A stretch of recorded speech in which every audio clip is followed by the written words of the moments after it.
Bueno, pues me alegro de estar aquí. Siempre que vengo a Cambrils, aquí a vuestra iglesia, pues para mí es de bendición, es un placer, porque bueno, ya hace mucho tiempo que tenemos lazos de amor, de unión, y pues estáis en nuestras oraciones siempre. Y bueno, y son muchas las actividades que solemos hacer juntos, así que por supuesto que es una bendición y agradezco a Dios que nos da la oportunidad de hacer cosas juntos, de compartir, de disfrutar de todo lo que Dios hace en nuestra vida.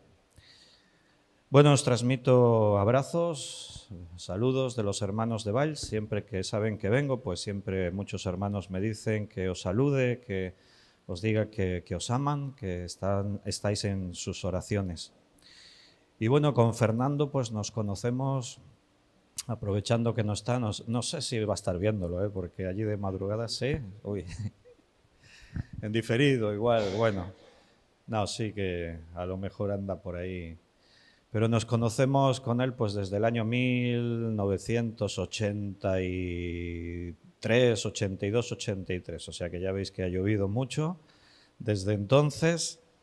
Y bueno, estábamos antes hablando con Josep Rafael también que cómo pasa el tiempo, todo va tan rápido, ¿verdad que sí? Se nos va de las manos los minutos, los días, los años. Miramos atrás y decimos, bueno, ya ha pasado tanto tiempo. Parece mentira, pero así es, el reloj no se detiene, va avanzando, porque vivimos en un mundo que cambia a gran velocidad. Y con la modernidad y los tiempos que vivimos, que hay tantas cosas que atender, pues todavía parece que todo va más deprisa. Lo que hoy está de moda, mañana ya no está de moda, todo cambia. La tecnología cambia por momentos, la sociedad cambia sus valores, la iglesia misma ha cambiado mucho en la forma de hacer las cosas. Es normal porque los tiempos cambian y nos vamos adaptando, pero la cuestión es que nosotros también cambiamos, porque el paso del tiempo de alguna forma va influenciando en nuestra vida, nuestro carácter, y todos sabéis que no somos los mismos que éramos hace unos años atrás, hemos cambiado.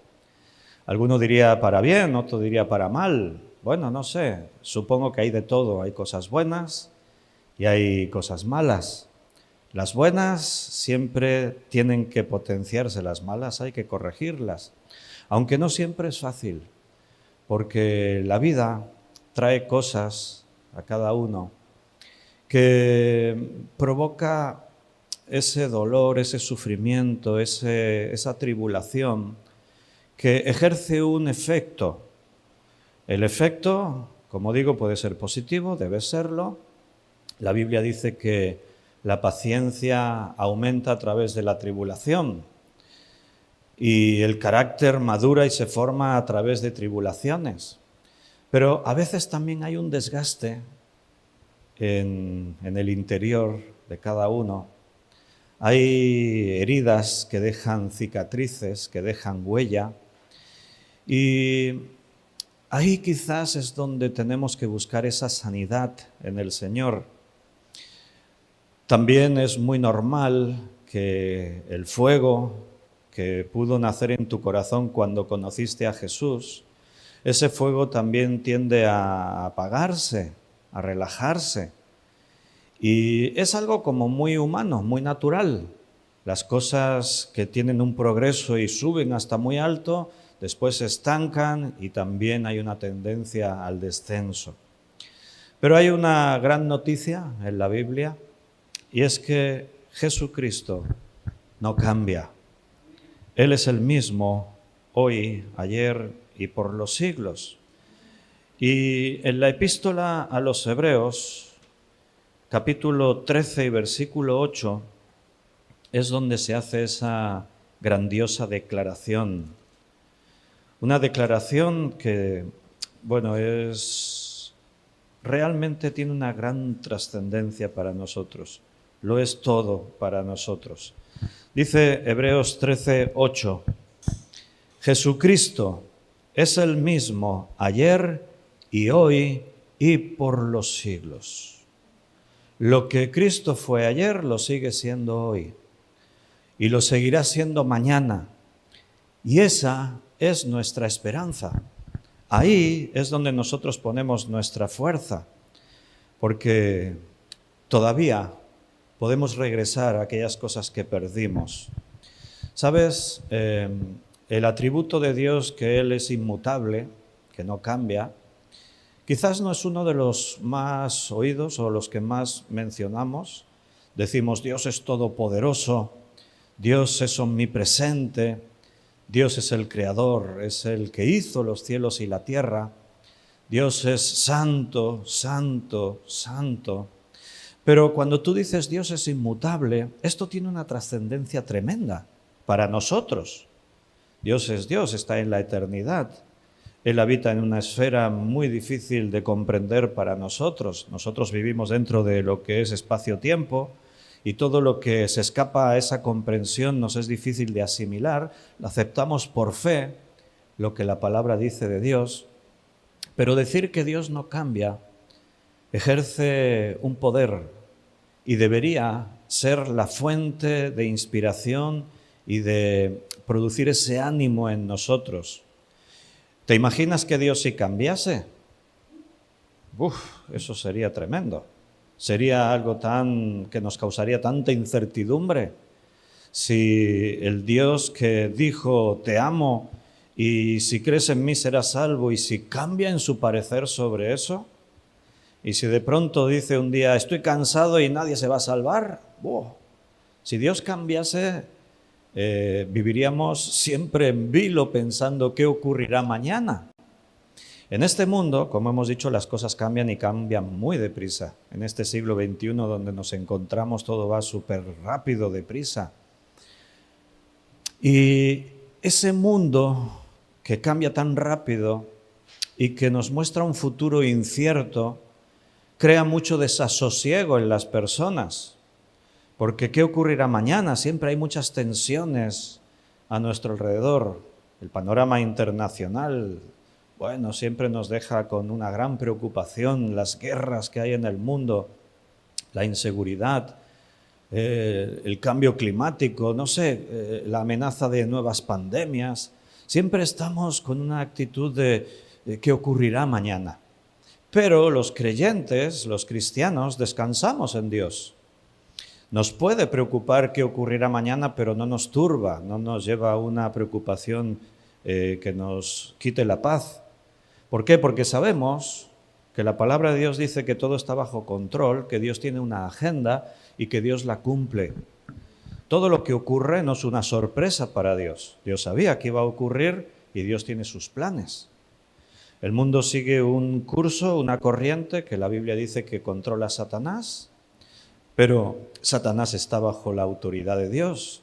Dios permite que ocurra lo que tiene que ocurrir en este mundo porque es un tiempo en el que las personas tienen que decidir si creen o no creen.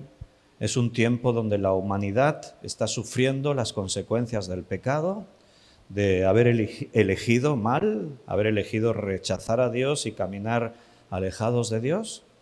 Y esa confianza que tenemos en Dios nos da la tranquilidad de que no importa lo que venga, Dios está al control, Dios tiene el control de todo.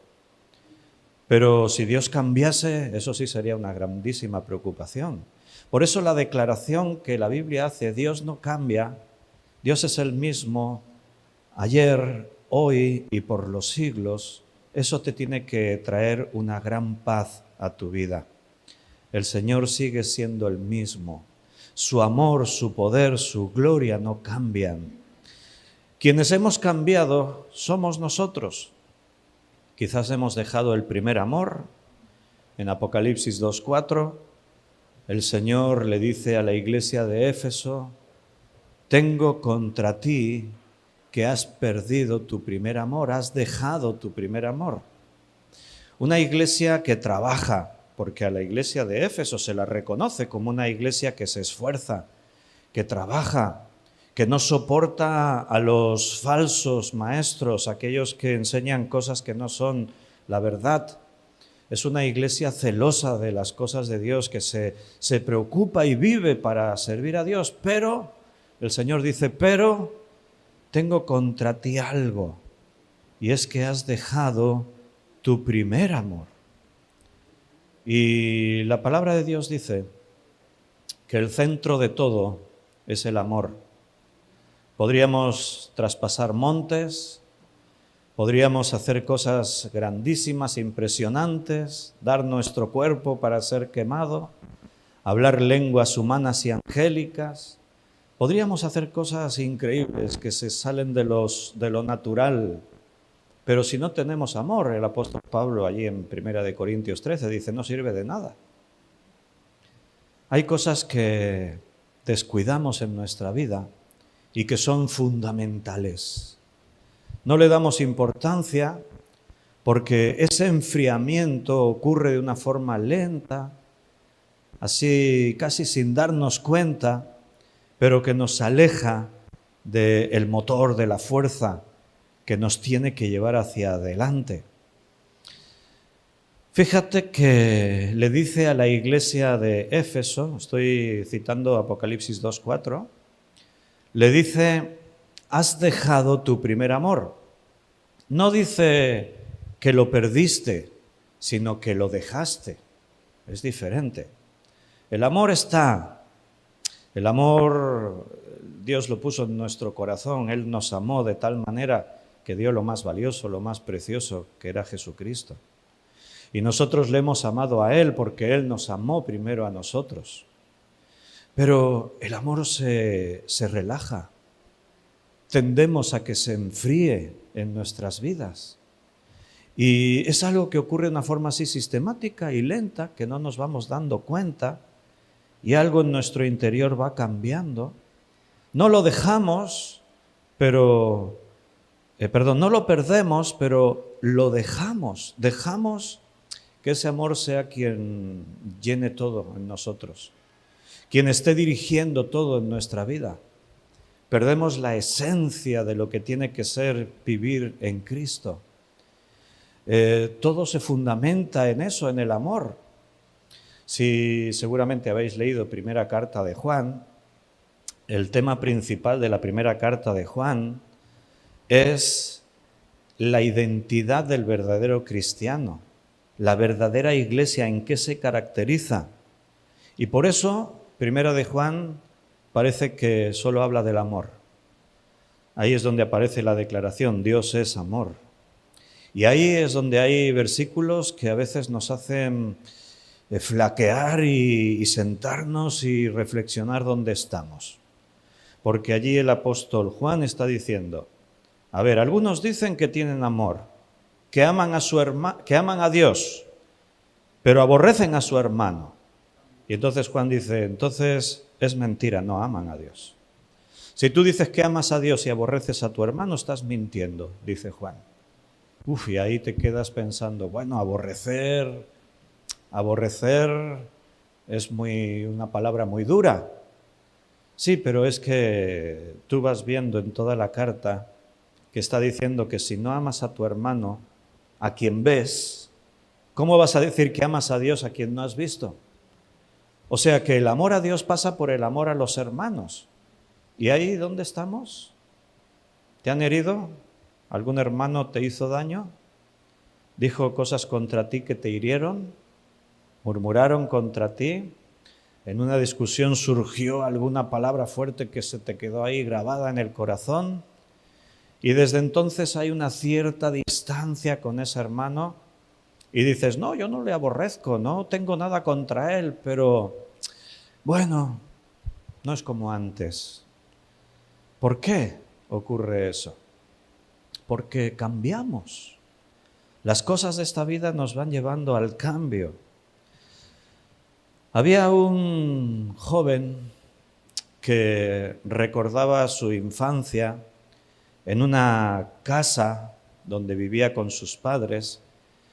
Eran creyentes y su madre tenía un piano en su casa, tocaba el piano muy bien y cantaba muy bien. Y entonces este joven siempre recordaba esos buenos momentos que en la casa de sus padres él vivió. Era un tiempo en el que ese piano se convirtió en un símbolo de fe, de adoración, de momentos de intimidad con Dios, cuando la familia estaba unida y su mamá tocaba el piano y elevaba a Dios himnos hermosos de alabanza y adoración. Pero como pasa siempre, pues los años fueron pasando, el joven creció, se casó, se marchó de su casa, los años pasaron y sus padres murieron y aquella casa se cerró y el piano quedó también allí cerrado, acumulando polvo, suciedad. Dice esta historia que un día el joven, después de años, quiso volver a la casa de su infancia, ver cómo estaba esa propiedad que estaba descuidada por mucho tiempo. Y entró, y dice que al entrar, lo primero que vio fue el piano, allí donde había estado siempre, pero estaba lleno de polvo y de telarañas. Y abrió la tapa del piano y tocó, pero hasta se oía desafinado. Y en ese momento dice que el joven pensó, esto ya no suena como antes, qué vacío está todo.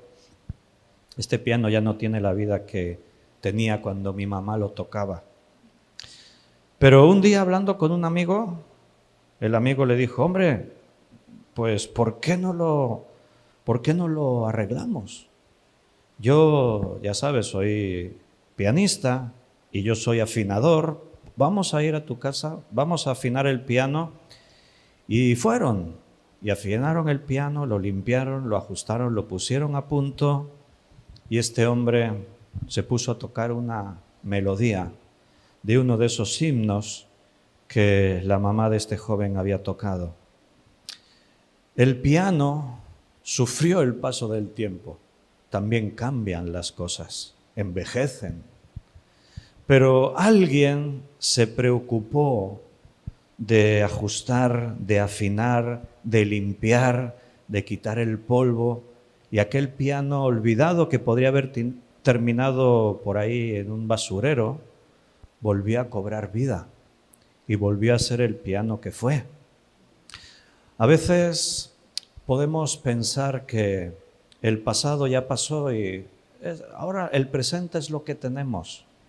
Y hay algo terrible en la vida del creyente que es la resignación, entrar en apatía, resignarnos a que la vida es como es y estamos donde estamos y vamos a sobrevivir como podamos hasta que un día ya nos vayamos con el Señor.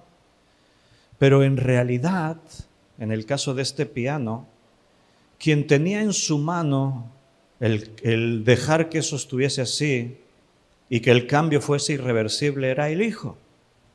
El que había cambiado en realidad era el Hijo. El que había asumido que eso era algo de otro tiempo. Pero cuando alguien le animó y le dijo, vamos a restaurar esto, todo cambió. Y volvió a ser parecido a lo que un día fue. Digo parecido, porque también tenemos que ser realistas. Y hay cosas que no cambiarán. El hermano que cumplió 70 años no volverá a tener 20. Y Juan, que ha cumplido 59, pues los 60 están a la vuelta de la esquina. Pablo decía, este hombre exterior se desgasta, pero el interior se rejuvenece de día en día. Y este joven no volvería a ver a su mamá tocando el piano aquí, pero un día la verá en la eternidad. En apenas una semana y media, he tenido que realizar 2 funerales.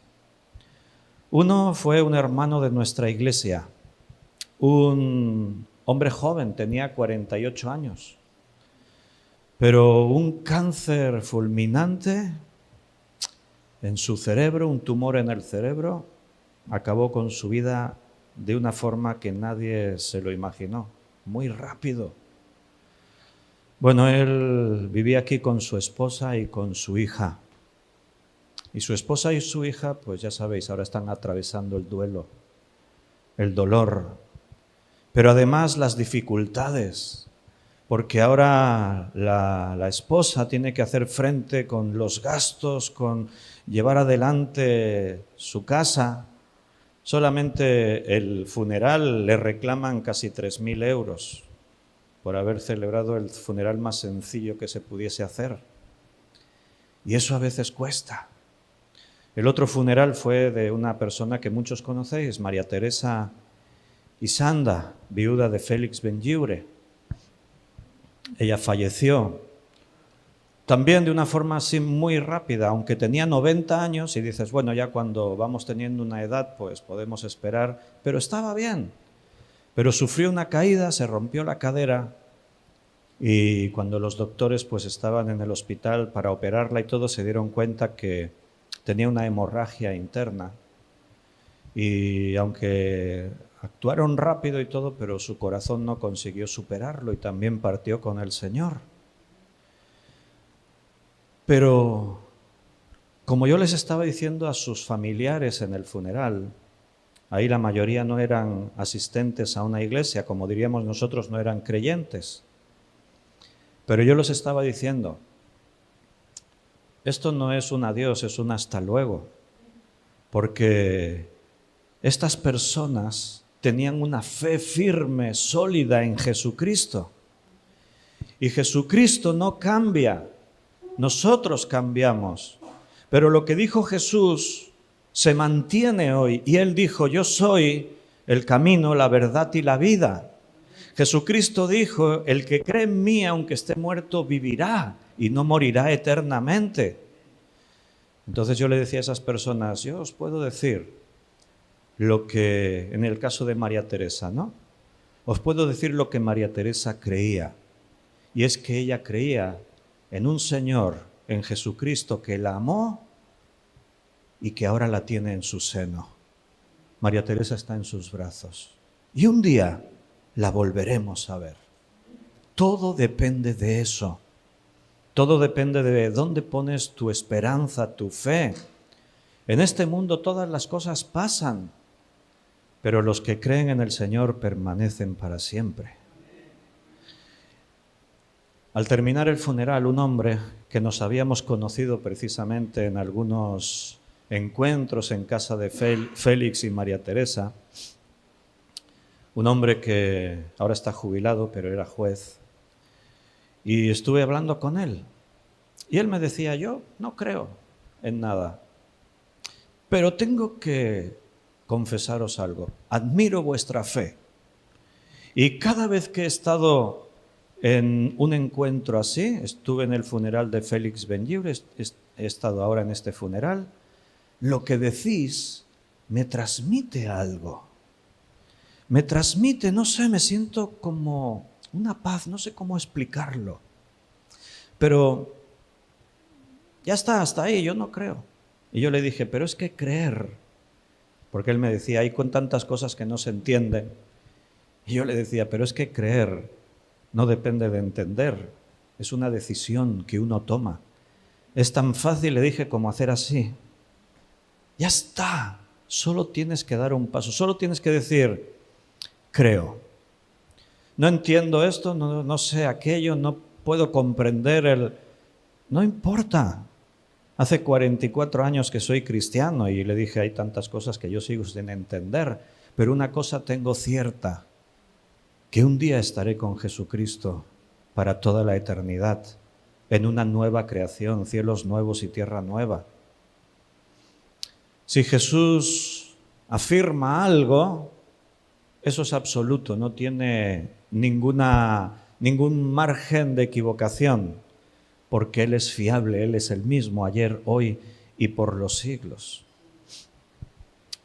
Hermanos, no sé cuánto tiempo hace cada uno que lleváis en el Señor. Los testimonios, tenemos que buscar momentos para sentarnos a tomar cafés y compartir cosas y explicarnos historias, ¿verdad que sí? recordar nuestro primer amor. Acuérdate de donde has caído, le dice Jesús a la iglesia de Éfeso. Acuérdate de tus primeras obras. El pasado solo tiene que servir para recordar lo que tenemos que corregir y cambiar, no para quedarnos lamentando en el ayer, pero sí para recordar aquello que perdimos por el camino y necesitamos hoy.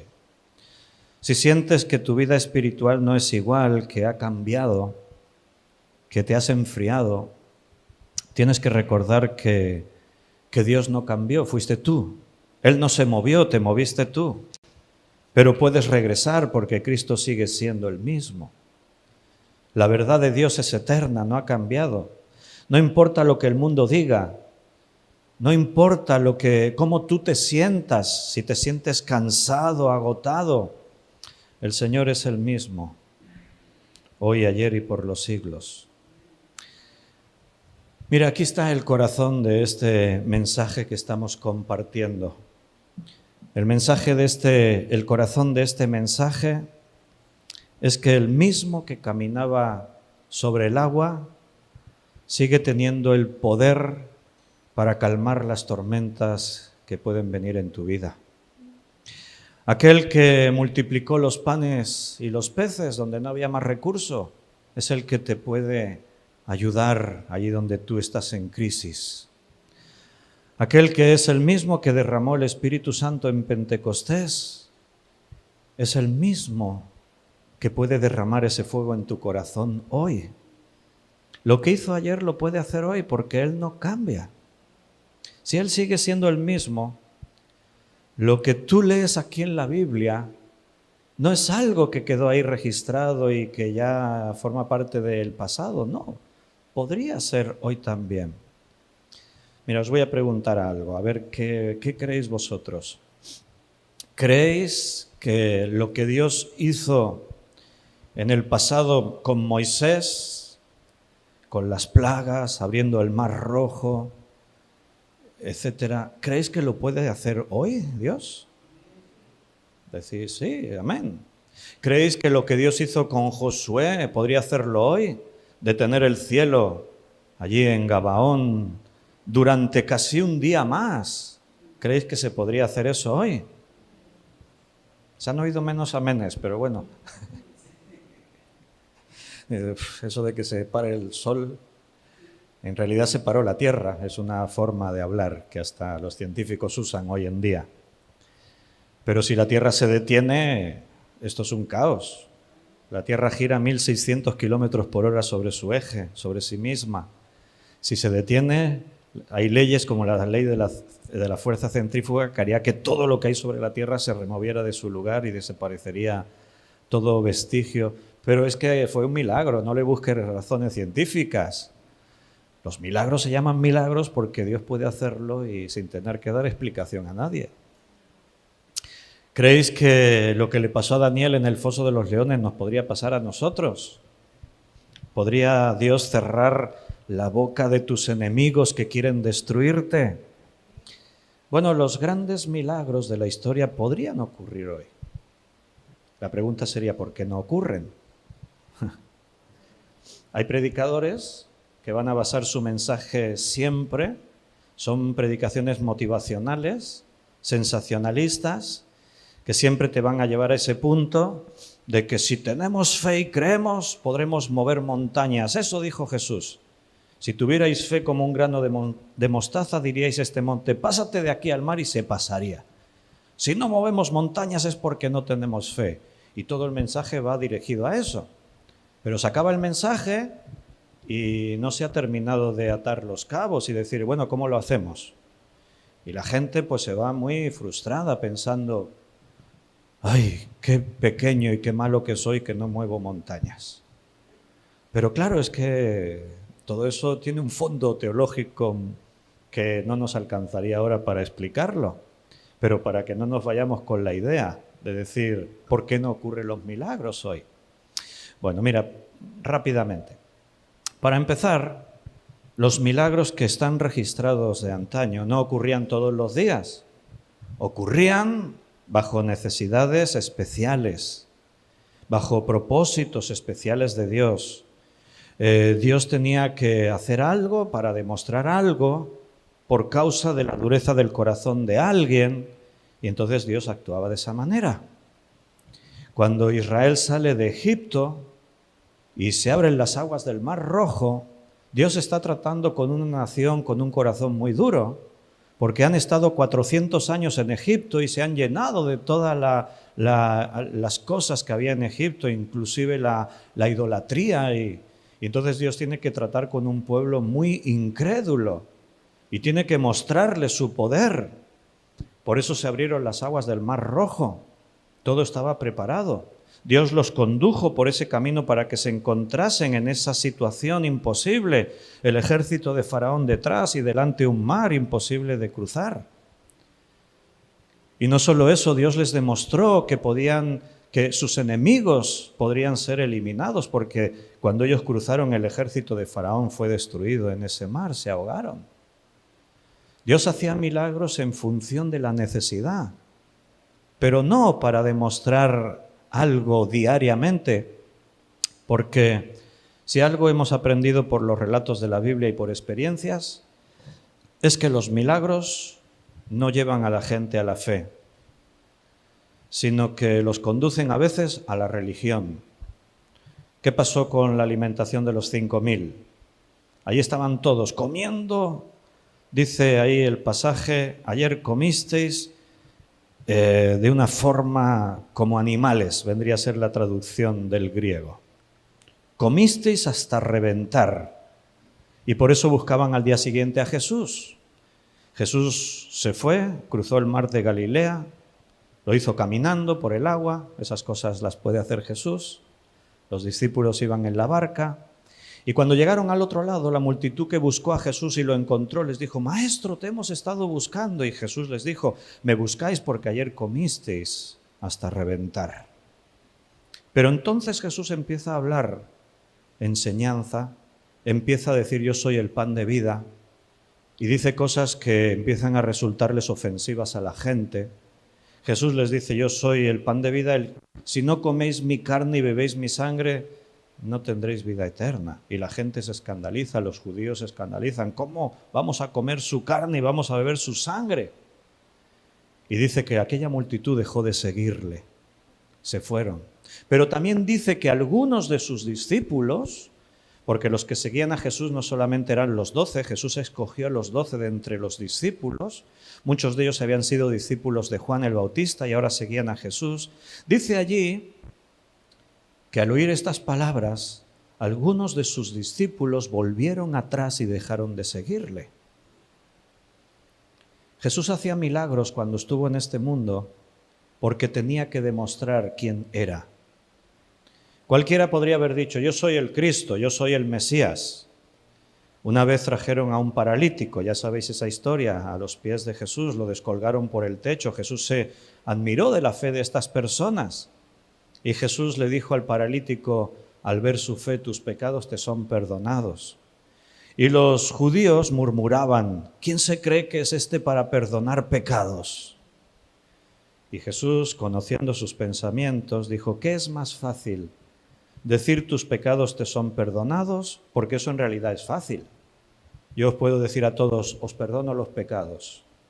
El sacerdote en el confesionario dice: te absuelvo de tus pecados. Eso lo puede decir cualquiera. Pero Jesús dijo: ¿qué es más fácil? ¿Decir eso o decir: a ti te digo, levántate, toma tu lecho y anda? Y al instante el paralítico se levantó y anduvo. Jesús hacía milagros para respaldar y que no quedase duda de quién era. Pero los milagros no llevaban a la gente a la salvación. Unos leprosos que fueron sanados ni siquiera volvieron dando gracias a Dios. Entonces, los milagros que ocurrieron ayer ocurrieron por algo. Pero escúchame, el Dios que hizo esos milagros puede hacerlos hoy de la misma manera. Y vosotros habéis dicho: sí, lo creemos. Lo creemos, pero ¿lo creemos de verdad? Porque una cosa es decir lo creo y otra cosa es interiorizarlo y sentirlo y experimentarlo. Porque cuando Jesús dijo: si tuvierais fe moveríais este monte, no decía que tenemos que mover montes. Estaba hablando del principio de la fe. Estaba diciendo que para que las cosas ocurran necesitamos tener fe. Para desatar el poder de Dios es necesaria tu fe. Pero en nuestro día a día nos encontramos en situaciones en las que necesitamos creer, no que Dios podría hacer esto en mi vida, sino que Dios va a hacerlo. El Señor siempre es el que tiene que mostrar su voluntad en nosotros, amén. Nosotros seguimos sus pasos, no vamos más rápidos que Dios. Pero a veces es que nos quedamos allí, Dios quiere que nos movamos, pero nos quedamos allí resignados. Es como que el Dios de los milagros de la Biblia ya no es el Dios de ahora. Y ya sabes que eso es un error. Él sigue siendo el mismo hoy, ayer y por los siglos. Si es necesario que ocurra un milagro, ocurrirá. Y a veces ocurren milagros y ni nos damos cuenta, porque el Dios de milagros obra a veces. Pero otras veces ocurren milagros, solo que a lo mejor no es un monte que se traslada, pero es un milagro que ocurre. Me gustaría escuchar testimonios que tenéis de cosas que ocurrieron en vuestras vidas y que fueron milagros de Dios. Cuando yo tenía 15 años fue cuando alguien me predicó el Evangelio y creí en el Señor. Y creí con todas mis fuerzas, con todo mi corazón. Tenía 15 años, pero venía ya con muchas inquietudes espirituales. Con 10 años yo empecé a trabajar en una pastelería. Se me ocurrió así de pronto. Hoy en día no se puede hacer eso, un niño no puede trabajar con 10 años. En esa época, pues bueno, se podía. En España un niño podía entrar a trabajar de aprendiz en algún sitio. Y un día se me ocurrió. Le dije a mis padres un día, me voy a ir a buscar trabajo. Y mis padres estaban en una conversación que ni me prestaron atención. Y les insistí, que voy a ir a buscar trabajo. Y mis padres allí discutiendo. Y le insistí, al final me dijeron, sí, niño, sí. Y yo dije, me han dado permiso, me voy. Y me fui, volví y les dije, ya tengo trabajo. Y me dijeron, ¿cómo que tienes trabajo? Digo, sí, os he dicho que me iba a buscar un trabajo, he ido, he preguntado por algunos sitios y en una pastelería me han dicho que el lunes cuando salga del colegio puedo empezar a trabajar. Todos los días al salir del colegio, al mediodía de 12 a 2 y por las tardes cuando salga del colegio a las 5, de 5 a 8 y los fines de semana y los siestas también iré a trabajar. Y mis padres me dijeron, pero eso no puede ser, eres un niño. Y yo les dije, pero si os pregunté y me dijisteis que sí. Así que tenía su autorización. Mis padres fueron a hablar con el jefe de la pastelería y le dijeron, no le haga caso, no aguantará, es un niño. Bueno, estuve 11 años trabajando de pastelero, hasta que cumplí 21.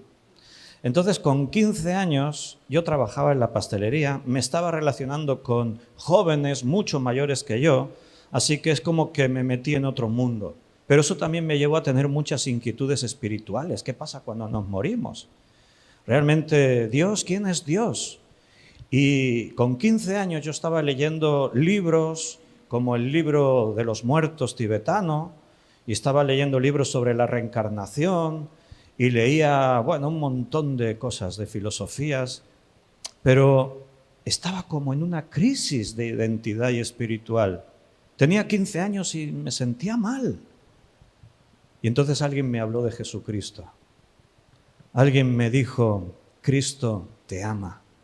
Y me leyó cosas en la Biblia, en el Evangelio de Juan, que en ese instante yo dije, esto es lo que yo estaba buscando y no lo sabía. Y me entregué a Jesús por completo. Le dije, Señor, lo que tú quieras. Quiero servirte, quiero seguirte, quiero hacer lo que tú me pidas. Cuando tenía 16 años, me reconocieron como el líder de jóvenes y diácono de la iglesia. Un año después de eso. José Pablo Sánchez, quizás algunos lo conocéis, es el director de Buenas Noticias Televisión. Es un hermano que dirige el grupo evangelístico Decisión. Es un hermano que hace muchas cosas para el Señor, él vive en Madrid. Él fue mi líder, él me enseñó, me instruyó Y él fue el que me dijo, nosotros, él y su esposa Jane, estaban estudiando en Castelldefels, en el seminario, en el Instituto Bíblico de Castelldefels, y durante un año y algo estuvieron apoyándonos. Cada domingo, cuando libraban en el seminario, venían a Valls y nos ayudaban y nos instruían. Él me enseñó a tocar la guitarra, José Pablo. Pero un día dijeron, terminamos nuestros estudios, nos volvemos a Madrid, así que ahora tenéis que ir solos. Y tú tienes que dirigir a los jóvenes. Teníamos un buen grupo, éramos como 20 y tantos jóvenes. Y a mí, pues, cuando me pasaban cosas así, me temblaban las piernas, porque yo decía, ¿cómo voy a hacer eso? No sé hacerlo. La primera vez que tenía algo más de 16 años que me dijeron, vas a predicar, me puse aquí, había estudiado esa semana como 15 o 20 horas para preparar mi mensaje y apenas pude hablar 15 minutos. Pasaron los años y cuando tenía 17, aquí en España en ese tiempo estaba el servicio militar obligatorio. ¿Os acordáis algunos de eso? ¿Cuántos hicisteis la mili? Mira, ¿cuántos hay por aquí? Pues entonces yo me empecé a plantear, vaya, y cuando me tenga que ir a la mili te tenías que ir un año y parabas toda tu vida para irte a aprender el uso de las armas y todo eso, ¿no?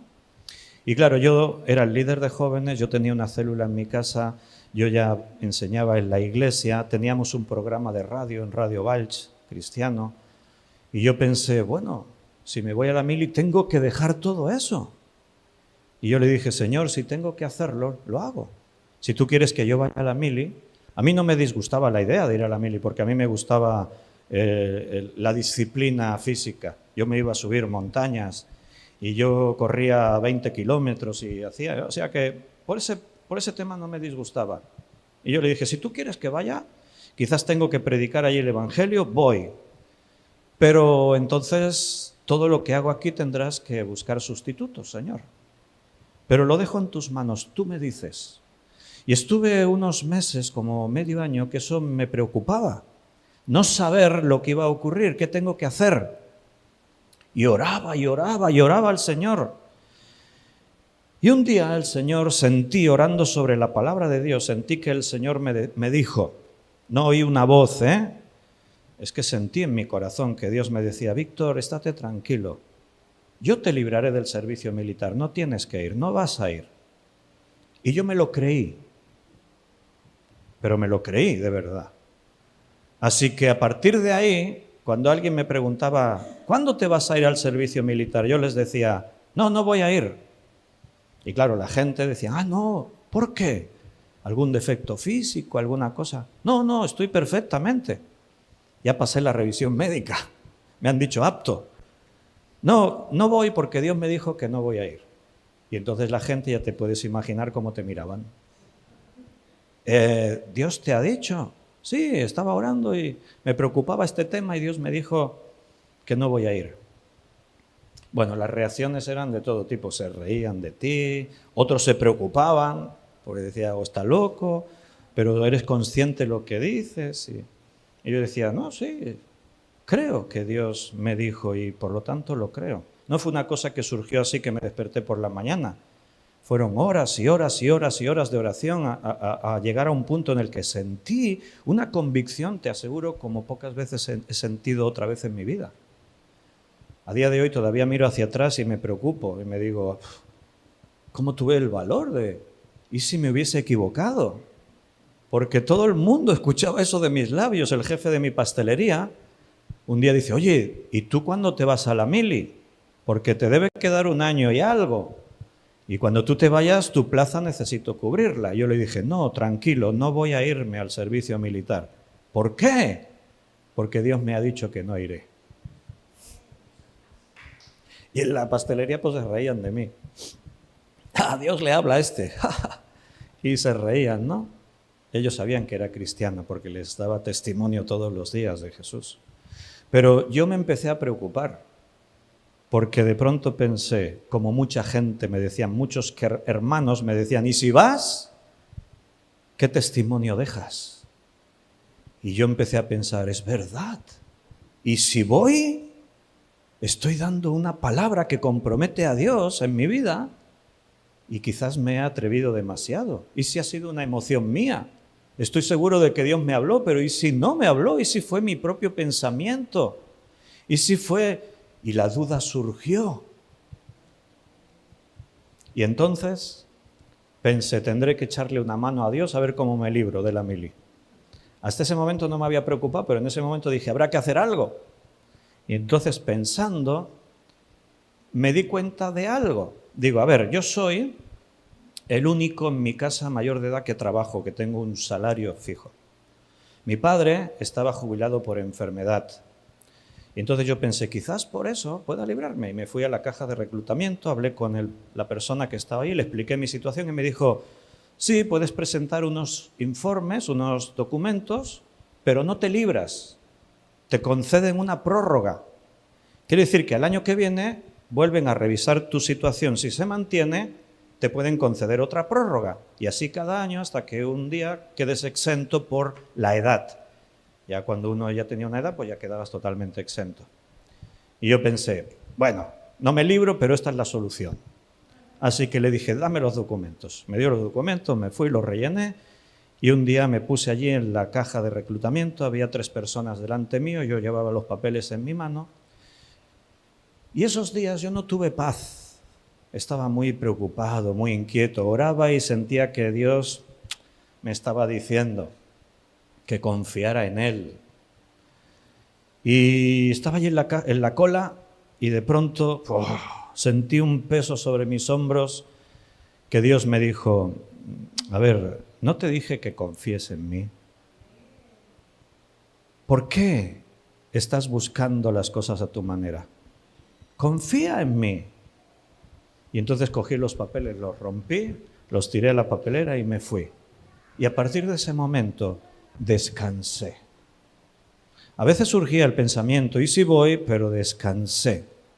Bueno, la expectación que se creó a mi alrededor fue increíble. Todo el mundo hablaban del tema, la iglesia.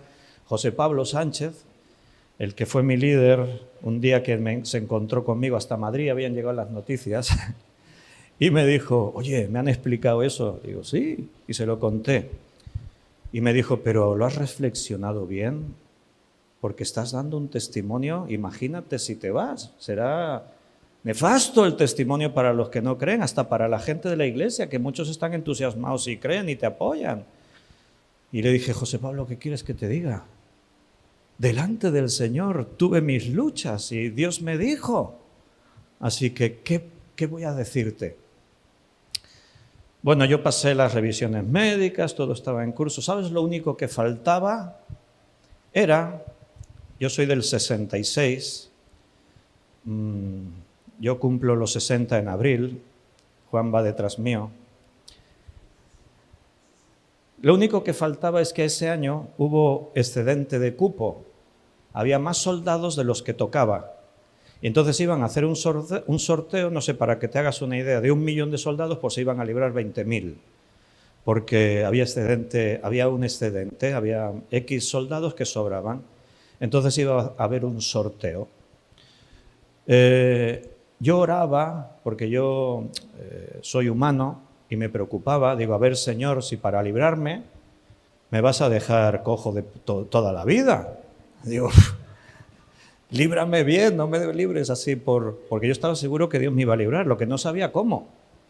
Y llegó un momento en el que pensé, a veces, ¿por qué buscamos lo sobrenatural? Dios puede usar las cosas cotidianas del día a día. Y el Señor, entendí que Él me iba a librar por excedente de cupo.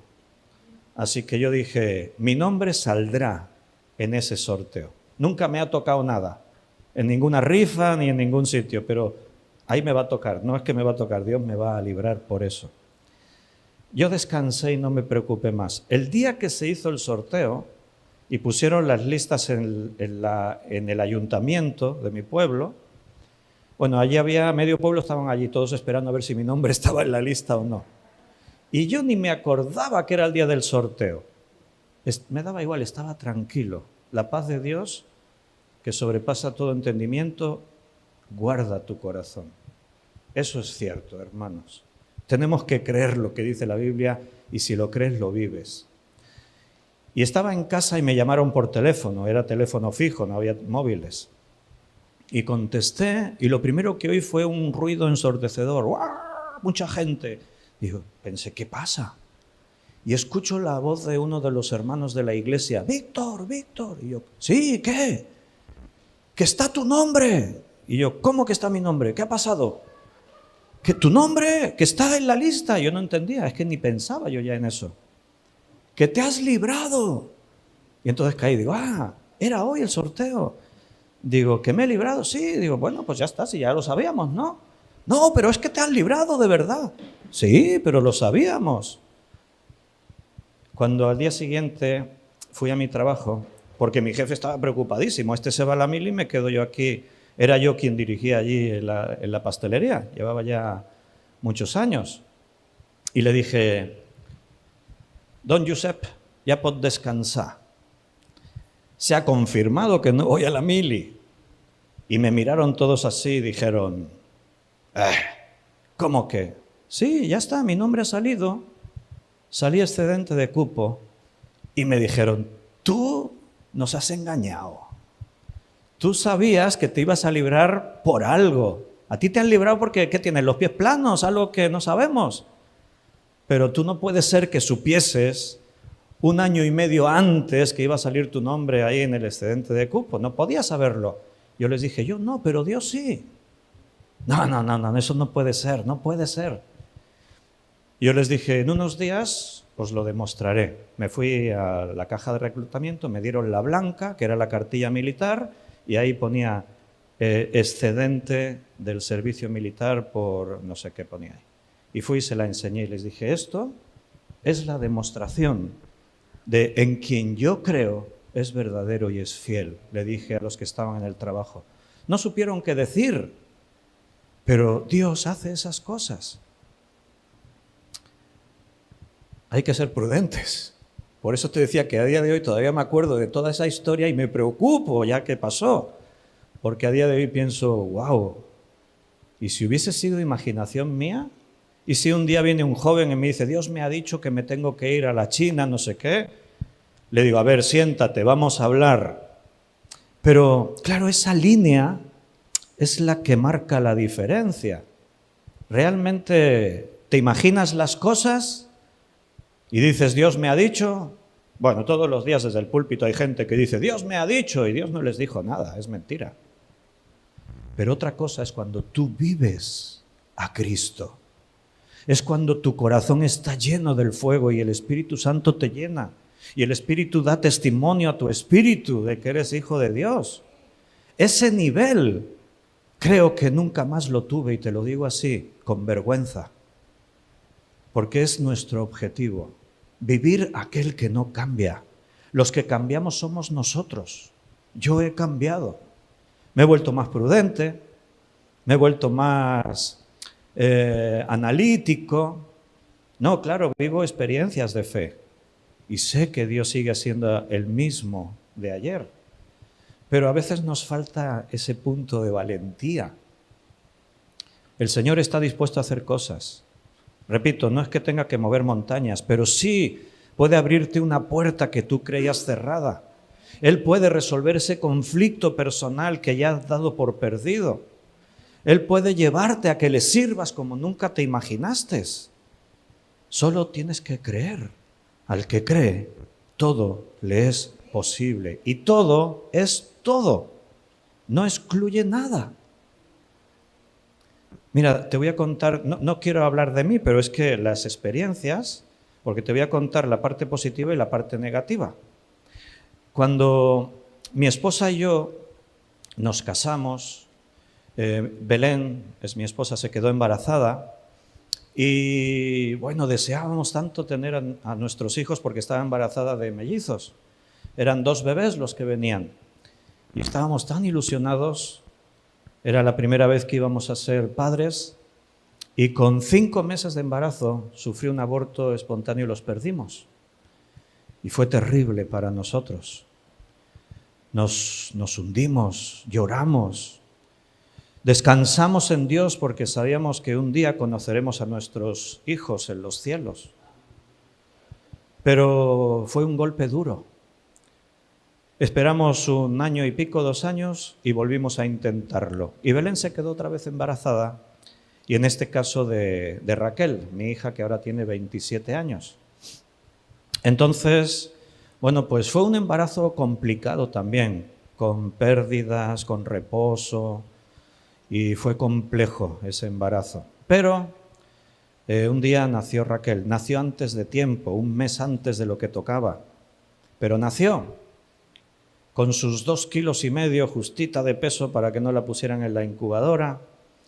Y ese día cuando la cogí en mis brazos, ¡buah!, te puedes imaginar la emoción, oré a Dios, le agradecí a Dios. Mientras Belén, pues estaban tratando con ella, me la trajeron a la habitación y yo a solas con mi hija Raquel en la habitación, lloré de emoción, le agradecí a Dios y le dije, esta es tu hija. Danos sabiduría para educarla, para enseñarle tus caminos. Y yo ahí entendí delante de Dios orando que esa hija iba a crecer, le iba a conocer a Él y le iba a servir. Y yo le di gracias por eso. Pero ¿sabes qué? Cuando Raquel tiene 2 meses de vida, un bebé, en una revisión pediátrica, la pediatra de nuestra ciudad nos envía de urgencia a Reus, a un doctor con ecógrafo para hacerle una eco en el corazón, porque nos dice, estoy escuchando un soplo y no me gusta nada, es algo, me preocupa, rápido, de urgencia. Fuimos a Reus y hay un doctor que se llamaba Armengol, empezó ahí a mirar con la ecografía el corazón de mi hija y mirando y mirando y mirando. Nosotros, Belén y yo, preocupados pero tranquilos, ¿no?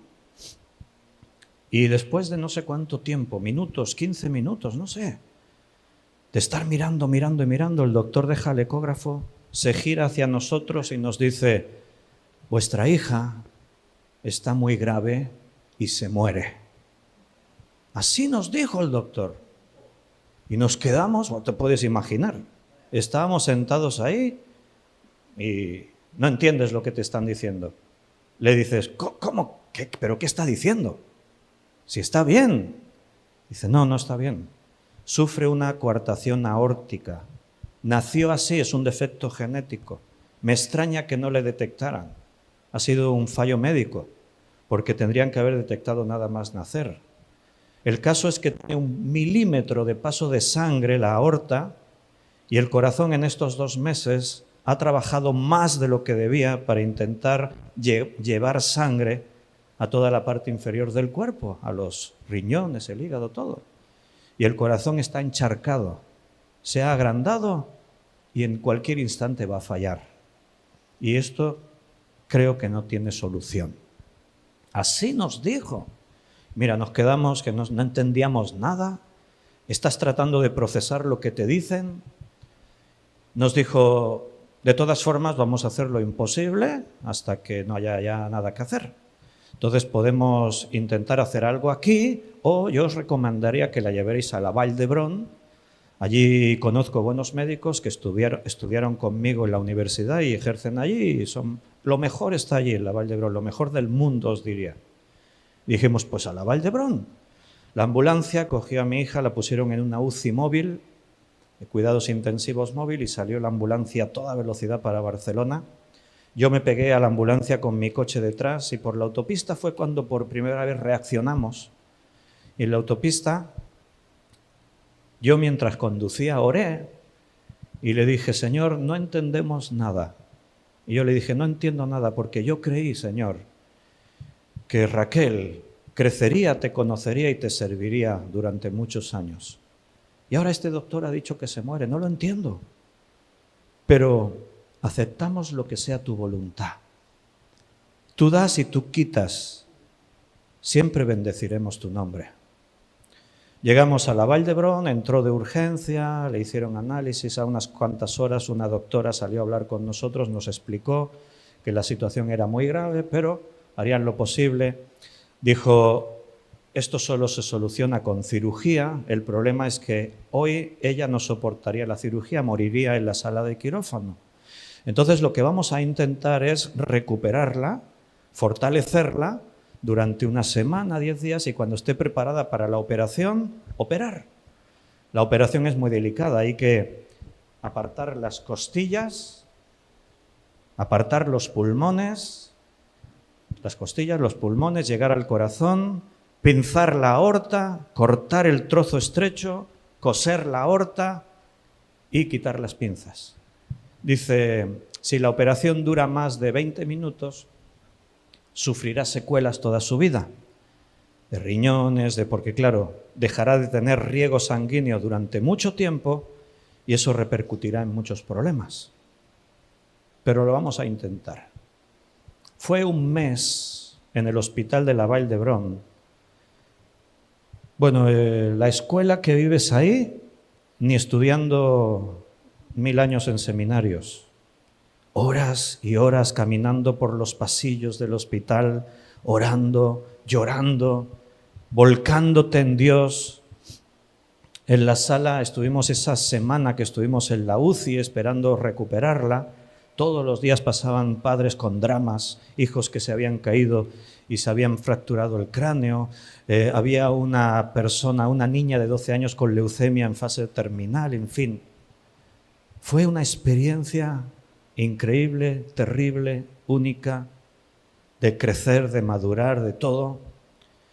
Pero el día que la operaron, el cirujano nos volvió a informar de todo, nos hizo firmar el papel y en ese momento estábamos tranquilos, habíamos descansado en Dios.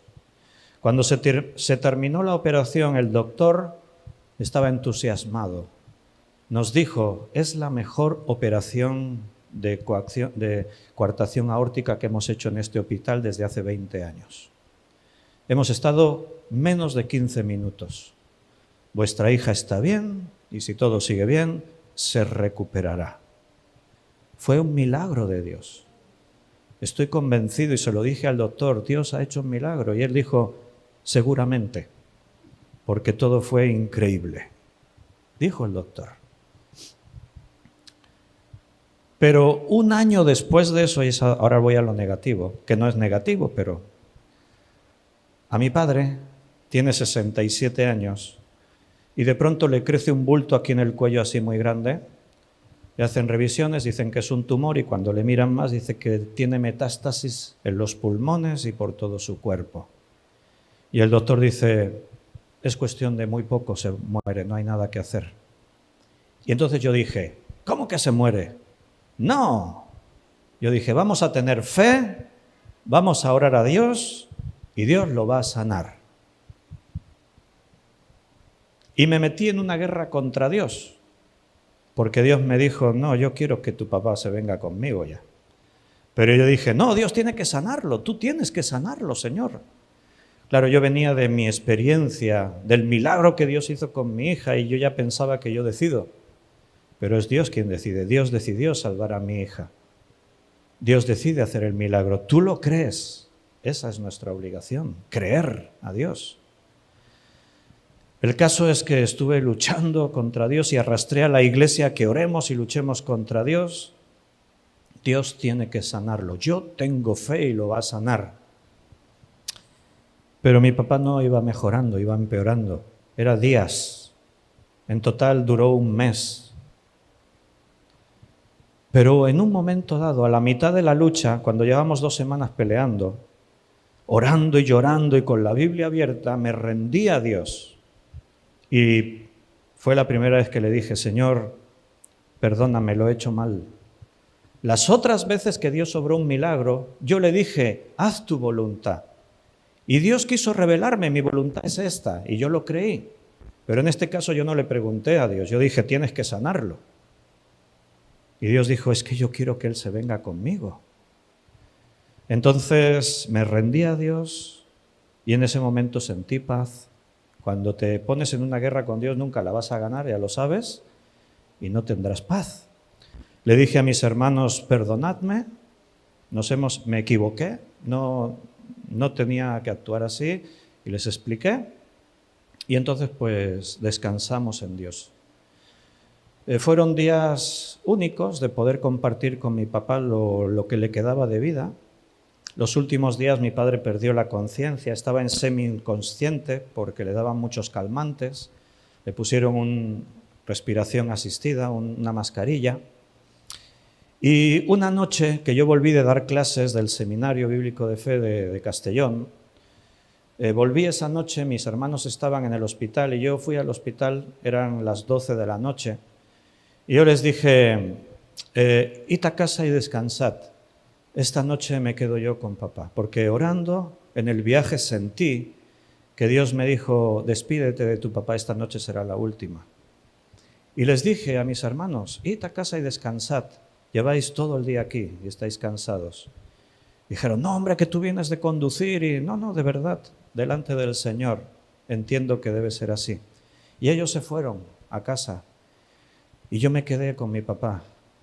No sé si él me oía o no, así que le cogí la mano y me puse a leerle la Biblia. Le gustaba mucho que le leyese en esos días.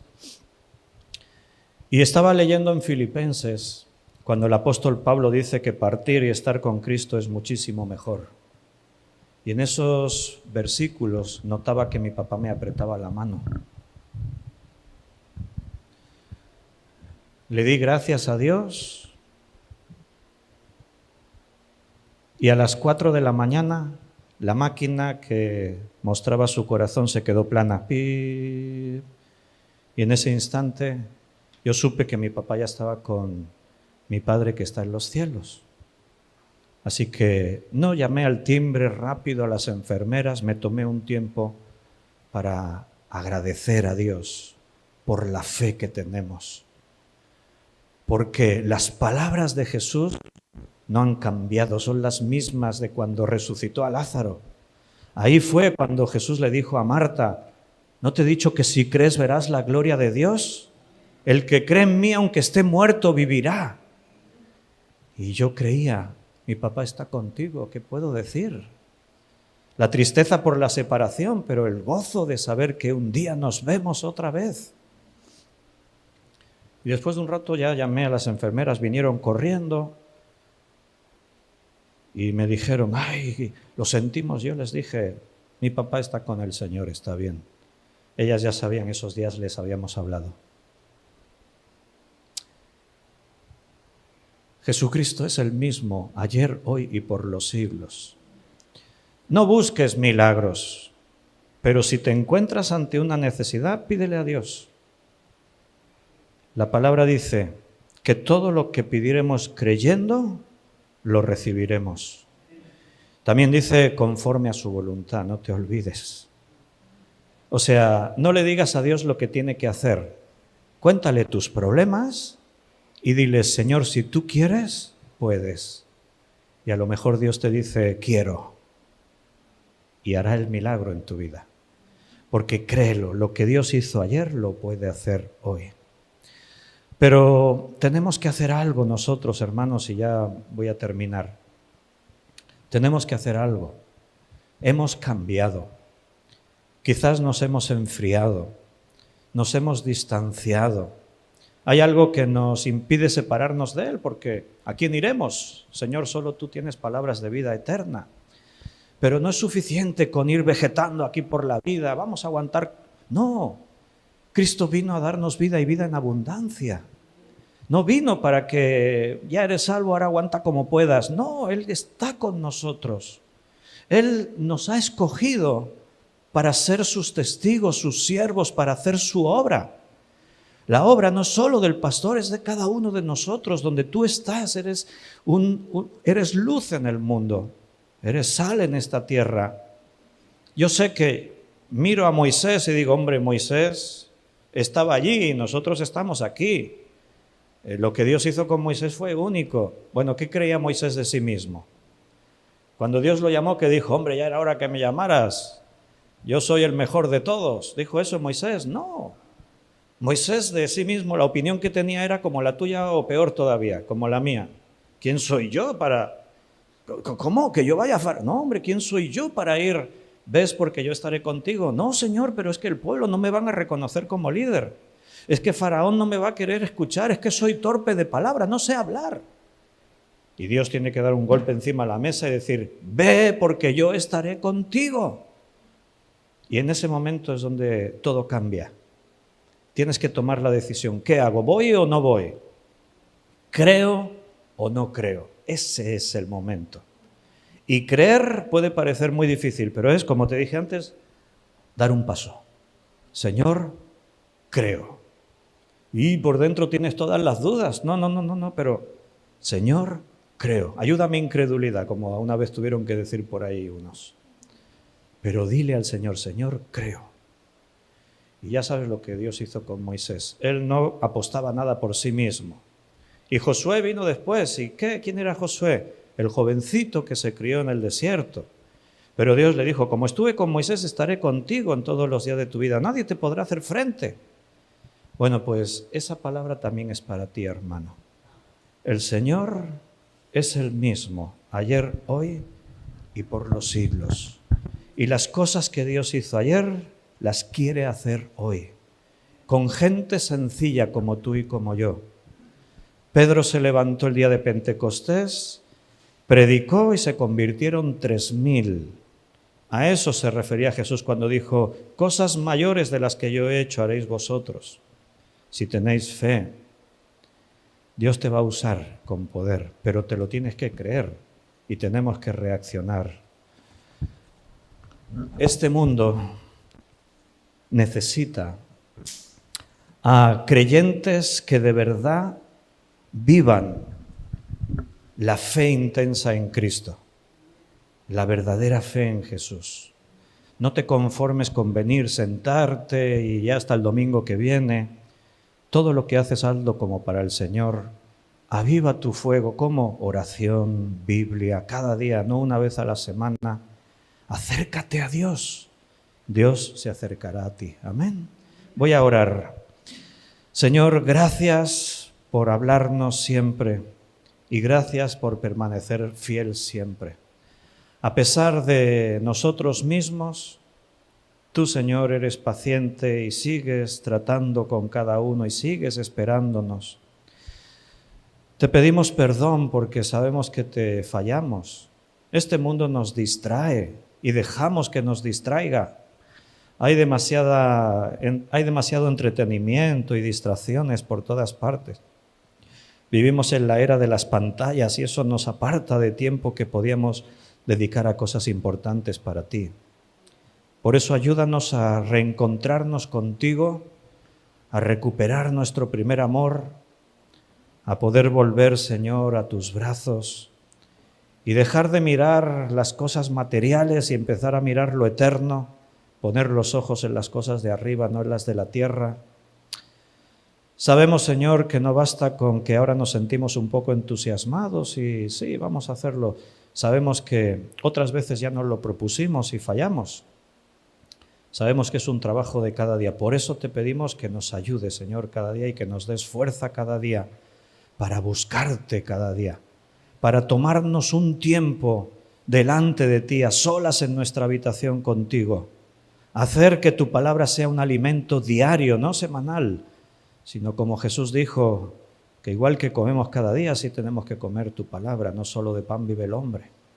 Gracias, Señor, por la iglesia de Cambrils, porque ahí siguen fieles. Y te pido eso, que avive sus corazones, que los lleves, Señor, en tu voluntad, que hagas tus milagros en sus vidas. Gracias, Señor, porque eres bueno. Te lo pedimos todo en el precioso nombre de nuestro Señor Jesucristo. Amén. Si este mensaje te ha bendecido o te ha ayudado en algo, puedes suscribirte a nuestro canal de YouTube. También conocerás nuestra comunidad, la Asamblea Bíblica del Camp de Tarragona, en Cambrils, España, a la que estás cordialmente invitada o invitado. También puedes seguirnos por las redes sociales. Los enlaces los encontrarás aquí abajo y podrás visitar nuestra página, así como conocer nuestros programas radiales y podcasts de Yum Radio. ¿Qué? ¿Te suscribes ya a nuestro canal?